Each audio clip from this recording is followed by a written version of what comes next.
നൽകുമാറാകട്ടെ. ആമീൻ എന്ന് ദുആ ചെയ്ത് പ്രിയപ്പെട്ട ഹാജിമാരോട് ഒന്ന് രണ്ട് കാര്യങ്ങൾ മാത്രം ഉണർത്തുകയാണ്. ഹാജിമാർ വലിയ ഭാഗ്യവാന്മാരാണ്. എങ്ങോട്ടാ പോകുന്നത്? വഅദ്ദിം ഫിന്നാസി ബിൽ ഹജ്ജ് യഅ്തൂക റിജാലൻ വഅലാ കുല്ലി ളാബിരിൻ യഅ്തീന മിൻ കുല്ലി ഫജ്ജിൻ അമീഖ്. മഹാനായ സയ്യിദുനാ ഖലീലുല്ലാഹി ഇബ്രാഹിം നബി അലൈഹിസ്സലാമിനോട് അല്ലാഹു റബ്ബുൽ ഇസ്സത്ത് ഹജ്ജിന് വേണ്ടി ജനങ്ങളെ വിളിക്കാൻ വേണ്ടി പറഞ്ഞു. ആ സമയത്ത് ഇബ്രാഹിം നബി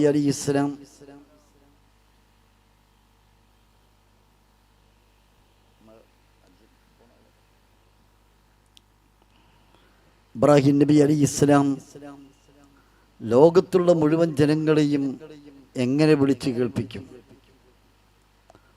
ഇബ്രാഹിം മക്കാം എന്ന് പറയുന്ന ആ പരിശുദ്ധമായ ഇബ്രാഹിം നബി അലൈഹിസ്സലാം കഅബാലയം പടുത്തുയർത്തുന്ന സമയത്ത് ഉയരത്തിന് വേണ്ടി കയറി നിന്ന അവിടുത്തെ പവിത്രമായ കാൽപാദം പതിഞ്ഞിട്ടുള്ള മഹത്തായ കല്ലിൻ്റെ മുകളിൽ കയറി നിൽക്കാൻ പറഞ്ഞു.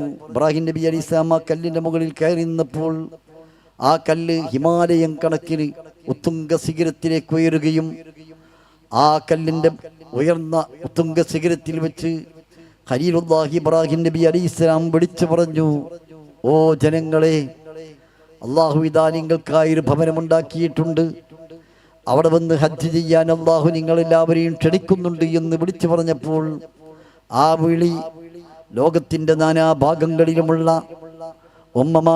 ഉപ്പമാരുടെ മുതുകിലും ഉമ്മമാരുടെ ഗർഭപാത്രങ്ങളിലുമുള്ള മുഴുവൻ ജനങ്ങളെയും ആ വിളി അള്ളാഹു കേൾപ്പിച്ചു എന്ന് ചരിത്രത്തിൽ നമുക്ക് കാണാൻ കഴിയും.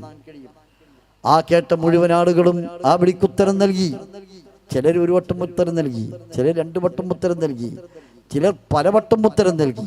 എത്ര വട്ടം ഉത്തരം നൽകിയോ അതിൻ്റെ കണക്കനുസരിച്ച് പരിശുദ്ധ കഅബാലയത്തിൽ ചെന്ന് ഹജ്ജ് ചെയ്യുമെന്ന് മഹാന്മാർ രേഖപ്പെടുത്തുന്നുണ്ട്. മഹാനായ താജുൽ ഉലമ ഉള്ളാളം തങ്ങൾ പാപ്പയ്ക്ക് എത്ര കാലം ഹജ്ജ് ചെയ്തു, അത്രമാത്രം ഇജാബത്ത് നൽകിയിട്ടുണ്ട്. അപ്പൊ ആ പരിശുദ്ധമായ കഅബാലയത്തിൽ മഹാനായ ഇബ്രാഹിം നബി അലൈഹിസ്സലാം അല്ല, മഹാനായ ആദം നബി അലൈഹിസ്സലാം മുതൽക്ക് നിരവധി അമ്പിയാക്കന്മാർ, ഔലിയാക്കന്മാർ, സദാത്തുക്കൾ മുഴുവൻ ആളുകളുടെയും പാദസ്പർശനമേറ്റ ആരംഭ റസൂലുള്ളാഹി സ്വല്ലല്ലാഹു അലൈഹി വസല്ലം തങ്ങളുടെ പാദസ്പർശനമേറ്റ അള്ളാഹുവിൻ്റെ റസൂല് കുട്ടിക്കാലം മുതൽക്ക് ഓടി നടക്കുകയും കിടന്നുറങ്ങുകയും നിസ്കരിക്കുകയും ഇബാദത്ത് ചെയ്യുകയും ചെയ്ത ആ പവിത്രമായ പുണ്യഭൂമിയിലേക്കാണ് ഹാജിമാര് പോകുന്നത്. ആ ഭൂമിയുടെ പവിത്രത, പരിശുദ്ധമായ ഹറം ഭൂമി എന്ന് പറയുന്നത് ഒരു നന്മ ചെയ്താൽ മഹാന്മാർ രേഖപ്പെടുത്തുന്നുണ്ട് 1,00,000 നന്മയുടെ പ്രതിഫലമാണ്, അല്ല 10 ലക്ഷം നന്മയുടെ പ്രതിഫലമാണെന്നും മഹാന്മാർ രേഖപ്പെടുത്തിയിട്ടുണ്ട്. ഒരു സ്വലാത്ത് ചൊല്ലിയാൽ, ഒരു ദിക്ർ ചൊല്ലിയാൽ, ഒരു റക്അത്ത് നിസ്കരിച്ചാൽ 10 ലക്ഷത്തിന്റെ പ്രതിഫലം.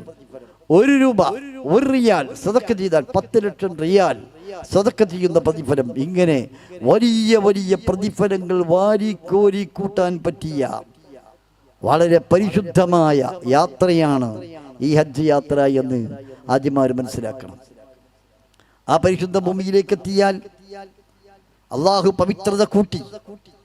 ഇപ്പോഴുള്ള ആളുകളൊന്നുമല്ല ഇഹ്റാം ചെയ്യലെങ്ങനെ, അതൊക്കെ ക്ലാസ്സുകളിലൂടെയും മറ്റുമൊക്കെ എത്രയോ പഠിച്ചതാണ്. ഇവിടെ ഒന്നും പറയേണ്ട ഒരു സമയമല്ല, ഞാൻ നീട്ടി പ്രസംഗിക്കാൻ ഉദ്ദേശിക്കുന്നില്ല. കരിപ്പൂരിൽ നിന്ന് ഇഹ്റാം ചെയ്ത് അല്ലെങ്കിൽ എയർപോർട്ടിൽ നിന്ന് ഇഹ്റാം ചെയ്ത് പരിശുദ്ധ മക്കയിലെത്തിക്കഴിഞ്ഞാൽ ആദ്യം ഉംറ ചെയ്യും. ഉംറ ചെയ്യുമ്പോൾ ചിലപ്പോൾ ഗവൺമെൻറ്റിലൊക്കെ പോകുന്ന ആളുകളാകുമ്പോൾ ചിലപ്പോൾ ആരെയും കിട്ടിയില്ല എന്ന് വരും. അപ്പം ബേജാറാകാനൊന്നുമില്ല. ഉംറ എന്ന് പറയുന്നത് ക്ലാസ് എടുക്കുന്ന സമയത്ത് 1 മണിക്കൂറോ 2 മണിക്കൂറോ ഒക്കെ ക്ലാസ് എടുക്കുമെങ്കിലും ഉംറ എന്ന് പറയുന്നത് പവിത്രമായ കഅബാലയത്തിലേക്ക് ചെന്ന് ഹജറുൽ അസ്വദിൻ്റെ മൂല നോക്കിയാൽ ആർക്കും കാണാൻ കഴിയും.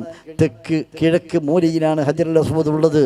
ആ തെക്ക് കിഴക്ക് മൂലയിലുള്ള ഹജറുൽ അസ്വദിൻ്റെ കുറച്ച് ഇപ്പുറം നിന്നുകൊണ്ട് അല്ലാഹു തആലക്ക് വേണ്ടി ഞാൻ ഉംറയുടെ തവാഫ് ചെയ്യാൻ കരുതി, ഹജ്ജാണെങ്കിൽ ഹജ്ജിൻ്റെ തവാഫ് ചെയ്യാൻ കരുതി എന്ന് നിയ്യത്ത് ചെയ്തിട്ട് കഅബാലയത്തിനെ ഇടതുഭാഗത്താക്കി കറക്കിയിട്ട് അങ്ങനെ കാബം 7 വട്ടം ചുറ്റുന്നതിനാണ് തവാഫ് എന്ന് പറയുന്നത്. 7 വട്ടം ഇങ്ങനെ ചുറ്റിക്കഴിഞ്ഞാൽ 2 റക്അത്ത് നിസ്കരിച്ചു. ബാബു സഫയിലൂടെ കയറി സഫാ കുന്നിലേക്ക് ചെന്ന് അവിടുന്ന് സഫയിൽ നിന്ന് മറുവയിലേക്കും മറുവയിൽ നിന്ന് സഫയിലേക്കും അങ്ങോട്ടും ഇങ്ങോട്ടും 7 വട്ടം സഫയിൽ നിന്ന് തുടങ്ങി മറുവയിലെത്തുമ്പോൾ 1, മറുവയിൽ നിന്ന് സഫയിലെത്തുമ്പോൾ 2, ഇങ്ങനെ അവസാനം 7 മറുവയിൽ അവസാനിച്ചു കഴിഞ്ഞാൽ സായിയും അവസാനിച്ചു. സായി അവസാനിച്ചു കഴിഞ്ഞാൽ അത് തലയിൽ നിന്ന് അല്പം മുടിയെടുത്താൽ ഉംറ കഴിഞ്ഞു. തവാഫ് ചെയ്യാം, 7 വട്ടം സായി ചെയ്യാം, അല്പം മുടിയെടുക്കുക, ഇത്രേ ഉംറ ഉള്ളൂ. അപ്പോൾ ആരെയും കണ്ടിയില്ലെങ്കിൽ ബേജാറാകാനൊന്നുമില്ല. അപ്പം അത്തരം വിഷയങ്ങളൊക്കെ നമ്മൾ ക്ലാസ്സിൽ നിന്ന് കേട്ടിട്ടുണ്ടാവും. ഹജ്ജിൻ്റെ കാര്യങ്ങൾ എന്ന് പറഞ്ഞാൽ ഹജ്ജിന് ഇഹ്റാം ചെയ്തിട്ട് പരിശുദ്ധമായ മിനയിലേക്ക് സാധാരണ പോകേണ്ടത് ദുൽഹിജ്ജ് 8-ന് സുബ്ഹ് നിസ്കരിച്ചിട്ടാണെങ്കിൽ ഇപ്പം സാധാരണയിൽ 7-ൻ്റെ അന്ന് രാത്രി തന്നെ മിനയിലേക്ക് വാഹനത്തിൽ കൊണ്ടുപോകും. അവിടെ ചെന്നാൽ എന്താ ചെയ്യാനുള്ളത്? ഒന്നും ചെയ്യാനില്ല, 5 വക്ത് നിസ്കരിക്കുക, അവിടുന്ന് ഇബാദത്ത് ചെയ്യുക, മനസ്സും ശരീരവും ഒക്കെ ഹജ്ജിന് വേണ്ടി തയ്യാറാക്കുക. അങ്ങനെ അവിടുന്ന് മിനയിൽ താമസിച്ച് 8-ൻ്റെ അന്ന് രാത്രി അറഫയിലേക്ക് കൊണ്ടുപോകും. 9-ൻ്റെ അന്ന് രാവിലെ പോകേണ്ടത്, പക്ഷെ 8-ൻ്റെ അന്ന് രാത്രി തന്നെ അറഫയിലേക്ക് കൊണ്ടുപോകും. അറഫയിൽ ചെന്ന് കഴിഞ്ഞാൽ അവിടെ കിടന്നുറങ്ങി തന്നെ അവിടെ വിശ്രമിക്കുക. അറഫയുടെ സമയം ആരംഭിക്കുന്നത് ഉച്ച മുതൽക്കാണ്, ളുഹ്ർ മുതൽക്കാണ്. ളുഹ്ർ മുതൽക്ക് ഇപ്പോഴുള്ള അറഫയല്ല, അറഫയുടെ പവർ കൂടി. അങ്ങനെ അവിടെ ളുഹ്ർ മുതൽ കഴിച്ചുകൂട്ടി മഗ്രിബോടുകൂടി അറഫയിൽ നിന്ന് എന്താക്കും? മുസ്ദലിഫയിലേക്ക് യാത്ര പോകും. ആ അറഫയിൽ എന്താ ചെയ്യാനുള്ളത്? പ്രത്യേകം ഒന്നും ചെയ്യാനൊന്നുമില്ല, അടങ്ങ കടന്നുറങ്ങിക്കുകയാണെങ്കിലും ഹജ്ജിന്റെ പ്രതിഫലം കിട്ടും. പക്ഷെ അവിടെ ആ സമയം വല്ലാത്ത ടൈമാണ്. ആ ടൈമിൽ ഇബാദത്തുകൾ ചെയ്ത് ദിക്റുകളും സ്വലാത്തുകളും തസ്ബീഹുകളും ചൊല്ലി അള്ളാഹുവിന് ഖുർആൻ ഓതി ആ ടൈം മുഴുവനും 1 സെക്കൻഡ് പോലും നഷ്ടപ്പെടുത്താതെ അവിടെ ഉപയോഗിക്കുകയും ആ അറഫയുടെ മുഹൂർത്ത ടൈം എന്ന് പറയുന്നത് രാവും പകലും ഒരുമിച്ച് കൂടുന്ന ടൈമാണ്. ആ ടൈമിൽ മിക്കവാറും ഹാജിമാർ വാഹനം കയറാൻ വേണ്ടി ഓടി, വാഹനത്തിന് വേണ്ടി ദിക്കും തിരക്കും കൂടി അതിനുവേണ്ടി നോക്കി നിൽക്കുന്ന ഒരു ടൈമാണ്. എന്നാൽ നിങ്ങൾ മനസ്സിലാക്കുന്നത് മുഹൂർത്ത ടൈമാണ്. അപ്പോഴാണ് ഇത് വരക്കേണ്ടത്, രാവും പകലും ഒരുമിച്ച് കൂടുന്ന ആ ടൈം. അങ്ങനെ അറഫ കഴിഞ്ഞ് കഴിഞ്ഞാൽ പിന്നീട് മുസ്ദലിഫയിലേക്ക് പോയി അവിടെ അല്പസമയം രാത്രിയിൽ രാപ്പാർത്ത് അവിടുന്ന് കല്ലൊക്കെ പെറുക്കി പിന്നെ മിനയിലേക്ക് പോയി 3 ദിവസം മിനയിൽ തന്നെ കൂടും. മിനയിലേക്ക് എത്തിക്കഴിഞ്ഞാൽ പെരുന്നാൾ രാവ് മുതൽക്ക് പെരുന്നാളിൻ്റെ പകലോ അല്ലെങ്കിൽ രാത്രിയിലോ ഒക്കെ ആയി ജംറത്തുൽ അഖബ എന്ന് പറയുന്ന ഒരു ജംറക്കെറിഞ്ഞ് അതോട് തഹല്ലുലായി പിന്നെ 3 ദിവസം അവിടെ ഒരുമിച്ച് കൂടി ഏറ് നടത്തുന്നു. ഇതാണ് ശരിക്കും ഹജ്ജിൻ്റെ അമലുകൾ എന്ന് പറയുന്നത്. അത് കഴിഞ്ഞാൽ പിന്നെ ഇഫാദത്തിൻ്റെ തവാഫും സൈ ചെയ്യാത്തവർക്ക് സൈയൊക്കെ ചെയ്യാനുണ്ടാകും. അങ്ങനെ അത്തരം വിഷയങ്ങളൊക്കെ ചെയ്യുന്നുണ്ട്. അതൊക്കെ ഭംഗിയായി നമ്മുടെ ഫർദായ അമലുകൾ ചെയ്യുന്നു. പക്ഷെ അവിടെ നമ്മൾ വളരെയധികം ശ്രദ്ധിക്കേണ്ട കാര്യം എന്താണെന്ന് വെച്ചാൽ അതൊക്കെ നമ്മളെ അമീറന്മാരും ബന്ധപ്പെട്ടവരൊക്കെ പറഞ്ഞു തരാനും ഒക്കെ ഉണ്ടാകും. നമ്മൾ ഹറമിൽ ചെന്ന് എത്രയും പ്രധാനമായി നമ്മൾ ശ്രദ്ധിക്കേണ്ടത് കൂടുതൽ അമൽ ചെയ്യാൻ വേണ്ടി ശ്രദ്ധിക്കുകയല്ല, ഒരു തെറ്റും വരാതിരിക്കാൻ വേണ്ടി അതീവ ജാഗ്രത പുലർത്തുകയാണ് ഹാജിമാർ ചെയ്യേണ്ടതെന്നാണ് എനിക്ക് പ്രത്യേകമായി ഹാജിമാരോട് പറയാനുള്ളത്. ഹജ്ജിന് പോകുന്ന ഹജ്ജകളാകുന്ന സഹോദരിമാരോടും എനിക്ക് പറയാനുള്ളത്. കാരണം ഹജ്ജിന് പുറപ്പെടുമ്പോൾ തന്നെ ആദ്യമായി ചെയ്യേണ്ട തൗബയാണ്. തൗബ ചെയ്തിട്ട് ഇതുവരെ വന്ന മുഴുവൻ തെറ്റുകളെ തൊട്ടും പടച്ചറബിനോട് തൗബ ചെയ്ത് സഹോദരിമാരൊക്കെ ഹജ്ജിന് പുറപ്പെടാൻ പോകുന്നവർ ഹിജാബ് ധരിച്ച് പരിപൂർണമായും അള്ളാഹുവിലേക്ക് മനസ്സങ്ങിട്ട് മാറ്റി വെച്ചിട്ട് അബീബായ നബി സല്ലല്ലാഹു അലൈഹി വസല്ലമയുടെ മഹനീയ ഹദറത്തിലേക്കാണ് ഞാൻ പോകുന്നത് എന്ന ഒരൊറ്റ ചിന്തയോടുകൂടി ഈ ഹജ്ജ് കൊണ്ട് എൻ്റെ ആഖിറം രക്ഷപ്പെടണം. ഇതായിരിക്കണം എൻ്റെ പ്രിയപ്പെട്ട മുഅ്മിനീങ്ങളെ, എൻ്റെ പ്രിയപ്പെട്ട സഹോദരിമാരെ നമ്മുടെ ലക്ഷ്യം. അല്ലാതെ ഒരു വെറുതെ ഒരു ഹജ്ജിന് പോയി എല്ലാവരും ഹജ്ജിന് പോയി ഞാനും ഹജ്ജിന് പോകും, അങ്ങനെയല്ല. ഈ ഹജ്ജ് കൊണ്ട് നമ്മുടെ ആഖിറം രക്ഷപ്പെട്ട് കിട്ടണം, ആ ഹജ്ജ് സ്വീകരിച്ച് കിട്ടണം. ഹജ്ജ് സ്വീകരിക്കുന്നതിൻ്റെ ഏറ്റവും വലിയ അടയാളം തന്നെ ഹജ്ജിൻ്റെ ശേഷമുള്ള നമ്മുടെ ജീവിതമാണ്. പരിശുദ്ധമായൊരു ജീവിതം നമുക്ക് കിട്ടിയാൽ ഹജ്ജ് സ്വീകരിച്ചെന്ന് നമുക്ക് ഉറപ്പിക്കാം. അള്ളാഹു നമുക്ക് തൗഫീഖ് നൽകുമാറാകട്ടെ. അള്ളാഹു പരിശുദ്ധ ഖുർആനിൽ വളരെ വ്യക്തമായി പറഞ്ഞിട്ടുണ്ട്, പരിശുദ്ധ ഹറമിൽ വെച്ച് ഒരു തെറ്റ് തെറ്റ് ചെയ്യണമെന്ന്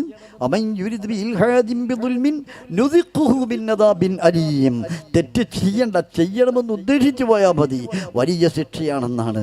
അതുകൊണ്ട് ആ പവിത്രമായ ഭൂമി ആരംഭ റസൂലുള്ളാഹി തങ്ങളുടെ ഭൂമിയാണ്. റസൂലുള്ളാഹി സ്വല്ലല്ലാഹു തങ്ങൾ നടക്കുകയും കിടക്കുകയും നിസ്കരിക്കുകയും എല്ലാം ചെയ്ത ആ പവിത്രമായ ഹറമിൽ ചെല്ലുമ്പം വളരെ ആദരവും വളരെ ബഹുമാനവും കാത്തു സൂക്ഷിക്കുകയും അങ്ങനെ ശ്രദ്ധയോടുകൂടി കാര്യങ്ങൾ ചെയ്യുകയും ചെയ്യണമെന്ന് പറയുന്നതിനോടൊപ്പം ഹാജിമാരോട് പലപ്പോഴും പലരും ശ്രദ്ധിക്കാത്തൊരു കാര്യം ഞാൻ ഓർമ്മപ്പെടുത്തുകയാണ്. പവിത്രമായ ഹറമിലേക്ക് പള്ളിയിലേക്ക് കയറും, പള്ളിയിലേക്ക് തവാഫ് ചെയ്യാൻ പോകുന്ന സമയത്ത് റൂമിൽ നിന്നൊക്കെ ചെരുപ്പ് ചവിട്ടിയിട്ട് ഇങ്ങനെ ആ ഹറമിൽ പള്ളിയിലേക്ക് അങ്ങോട്ട് എത്തുമ്പോൾ വേഗം ചെരുപ്പ് അയച്ചിട്ട് തൻ്റെ ബാഗിൽ വെച്ച് അങ്ങനെ അതുമായി തവാഫ് ചെയ്യാൻ പോകലാ സാധാരണ കൂടുതൽ ആളുകളുടെയും പതിവ്.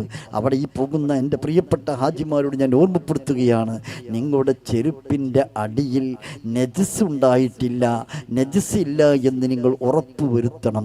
ചെരുപ്പിൻ്റെ അടിയിൽ നജസ് ഉണ്ടെങ്കിൽ നജസ് ചുമന്നുകൊണ്ട് തവാഫ് ചെയ്താൽ തവാഫ് സഹിയാകൂല. തവാഫ് സഹിയാകാതെ പോയാൽ നമ്മുടെ ഉംറയും ഹജ്ജും സഹിയാകാതെ പോകും, ഇഹ്റാമിൽ നിന്ന് തഹല്ലുലാകാതെ പോകും. അള്ളാഹു നമ്മളെ കാത്തിരക്ഷിക്കുമാറാകട്ടെ. അതുകൊണ്ട് ഉണങ്ങിയ ചെരുപ്പും കൊണ്ട് നടന്ന് നമ്മൾ പോകുന്ന സമയത്ത് നജസിൽ ചവിട്ടിട്ടില്ല എന്ന് ഉറപ്പി വരുത്തി വിട്ട് പോകണം. അഥവാ നജസിൽ ചവിട്ടിപ്പോയാൽ ഹറമിൻ്റെ പരിസര ഭാഗത്ത് മുഴുവനും ബാത്റൂമുകളുണ്ട്, ബാത്റൂമിൻ്റെ പുറത്ത് ഒതുടുക്കാനുള്ള സൗകര്യങ്ങളുണ്ട്. അവിടെ ചെന്ന് ചെരുപ്പ് കഴുകിയിട്ട് ആ ചെരുപ്പ് ബാഗിലിട്ട് അവിടെ ചെരുപ്പില്ലാതെ അങ്ങനെ നടന്നു പോയാലും മതി. അങ്ങനെയൊക്കെ ശ്രദ്ധിക്കണമെന്നത് വളരെ ഗൗരവമുള്ളൊരു കാര്യമായതുകൊണ്ട് ഞാൻ ഓർമ്മപ്പെടുത്തുകയാണ്. അതുപോലെ പരിശുദ്ധമായ മക്കയിലേക്കും മദീനയിലും മദീന പള്ളി മക്ക പള്ളിയിലേക്കൊക്കെ നടന്നു പോകുന്ന സമയത്ത് പോകുന്ന വഴിയിലൊന്നും നമ്മൾ കാർക്കി കുരച്ച് തുപ്പരുതെന്ന് പ്രത്യേകം ഹാജിമാരോട് ഓർമ്മപ്പെടുത്തുകയാണ്. തുപ്പാനൊക്കെ ഉണ്ടെങ്കിൽ സൈഡിലേക്ക് തുപ്പുക. കാരണം നമ്മളവിടെ തുപ്പിക്കഴിഞ്ഞാൽ ബാക്കിൽ വരുന്നവർ അവരെ ചെരുപ്പ് കൊണ്ട് ആ തുപ്പല് ചവിട്ടിയിട്ട് അവർ പരിശുദ്ധ ഹറമിലേക്ക് നടന്നു പോകുമ്പോൾ നമ്മുടെ തുപ്പല് നമ്മളറിയാതെ പരിശുദ്ധ പള്ളിയിലേക്ക് എത്തിപ്പോകുന്ന സാഹചര്യങ്ങൾ വരുന്നത് കൊണ്ട് അതൊക്കെ നമ്മൾ ശ്രദ്ധിക്കണമെന്ന് സാന്ദർഭികമായി ഉണർത്തുകയാണ്. അതുപോലെ പരിശുദ്ധമായ തവാഫ് ചെയ്യുന്ന സമയത്ത് ഒതുവൊക്കെ വല്ലപ്പോഴും മുറിഞ്ഞു പോയാൽ ഹറമിൻ്റെ ഉള്ളിൽ തന്നെ ഒതുവെടുക്കാനുള്ള സൗകര്യങ്ങളുണ്ട്. മത്താഫിൻ്റെ സൈഡിലുള്ള പള്ളിയുടെ സൈഡ് ഭാഗങ്ങളിൽ അവിടെ ഒതുവെടുക്കാനുള്ള സ്ഥലങ്ങൾ പഴയ സ്ഥലങ്ങളൊക്കെ മാറ്റി പുതിയ ഒരുപാട് ഒതുവെടുക്കാനുള്ള സൗകര്യങ്ങൾ ചെയ്തു വെച്ചിട്ടുണ്ട്. ആ സൗകര്യങ്ങളുള്ള സ്ഥലങ്ങളൊക്കെ കൂടുതലും കണ്ടാൽ മനസ്സിലാക്കുന്നത് പഴയ പള്ളിയാണെന്നാണ്. അതുകൊണ്ട് അവിടെ നിന്നൊക്കെ ഒതുവെടുക്കുന്ന സമയത്ത് കാർക്കിച്ച് തുപ്പാനോ അല്ലെങ്കിൽ ഒതുവെടുത്ത് കൊപ്പിടിച്ച് തുപ്പുകയോ ചെയ്യാതിരിക്കാൻ വളരെ ശ്രദ്ധിക്കണം സാന്ദർഭികമായി ഉണർത്തുകയാണ്. ഞാനീ പറഞ്ഞതിൻ്റെ അർത്ഥം അത്രയും അദബുകൾ സൂക്ഷിച്ച് അത്രയും മര്യാദകൾ സൂക്ഷിച്ച് ഹറമിനെ ബഹുമാനിച്ച് ആദരിച്ച് ഒരു തെറ്റ് പോലും വരാതിരിക്കാൻ വേണ്ടി ശ്രദ്ധിക്കുകയും സഹോദരിമാരൊക്കെ ശബ്ദിക്കുന്ന സമയത്ത് പവിത്രമായ മദീനയെത്തിയാൽ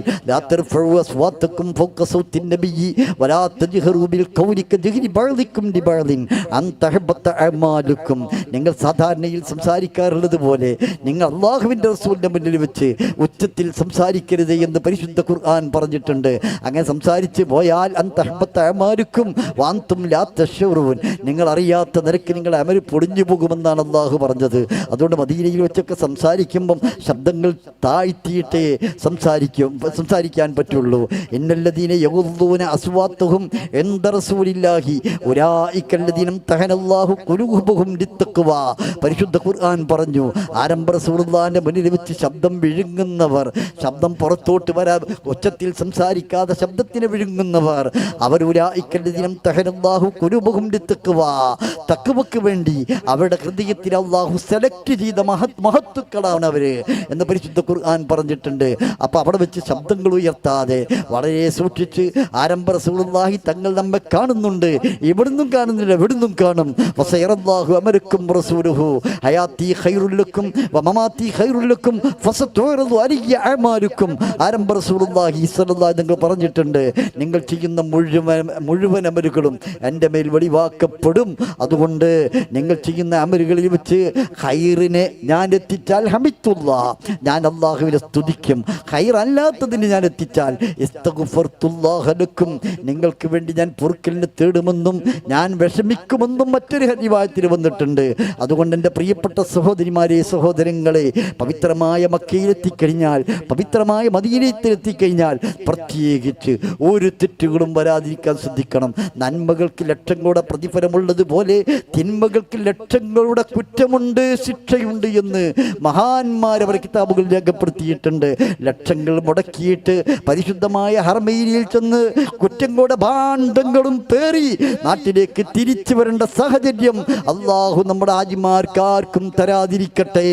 അതുകൊണ്ട് എൻ്റെ പ്രിയപ്പെട്ട സഹോദരിമാരോട്, പ്രിയപ്പെട്ട സഹോദരന്മാരോട് ഞാൻ മുൻപപ്പെടുത്തുന്നു, അമലുകൾ ചെയ്യാൻ വേണ്ടി എത്രമാത്രം നമ്മൾ ജാഗ്രത പുലർത്തുന്നുണ്ടോ അതിനേക്കാൾ കൂടുതൽ ഒരു തെറ്റും വരാതിരിക്കാനുള്ള അതീവ ജാഗ്രത പുലർത്തണമെന്ന് സാന്ദർഭികമായി ഉണർത്തി അല്ലാഹു റബ്ബുൽ ഇസ്സത്ത് നമ്മൾ ചെയ്യുന്ന എല്ലാ പ്രവർത്തനങ്ങളും സ്വീകരിക്കുമാറാകട്ടെ. നമ്മുടെ ഹാജിമാർക്ക് മക്ബൂലും മബ്റൂറും മർളിയുമായ ഹജ്ജും ഉംറയും സിയാറത്തും റാഹത്തോടെ സന്തോഷത്തോടെ ചെയ്ത് അള്ളാഹുവിൻ്റെ തൃപ്തിയും ഹബീബിൻ്റെ പൊരുത്തവും സമ്പാദിച്ച് മനസ്സമാധാനത്തോടെ തിരിച്ചെത്താൻ അള്ളാഹു ഭാഗ്യം നൽകുമാറാകട്ടെ. ആമീൻ എന്ന് ദുആ ചെയ്തുകൊണ്ട് ബഹുമാനപ്പെട്ട അനസ് സമ്മാനി ഉസ്താദ്